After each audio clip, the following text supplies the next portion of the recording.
Αυτό είναι μια σφαίρα.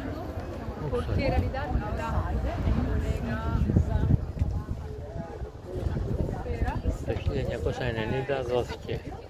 Είναι 400 cm. Κοίταξε να δεις. Look.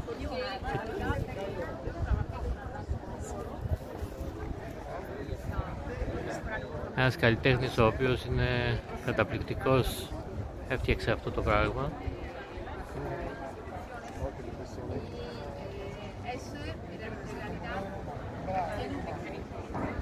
Έχει φτιάξει ένα φανταστικό μηχανισμό, ο οποίος όλη αυτή η σφαίρα στέκεται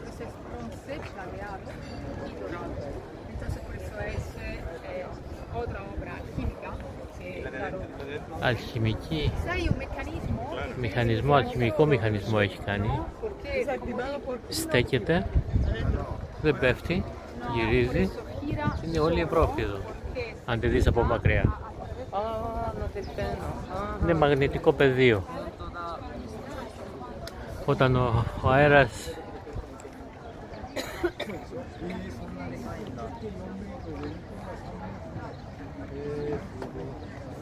είναι κάτι το μαγικό. Όλα παίζουν σημασία σε αυτή τη σφαίρα. Ο ήλιος, ο αέρας, οι πλανήτες όταν γυρίζουν, το φεγγάρι, τα σύννεφα, τα πάντα. Είναι εκπληκτικό. Δεν έχει ήχο, δεν έχει τίποτα, απλά γυρίζει. Απλά είναι ένα εκπληκτικό έργο.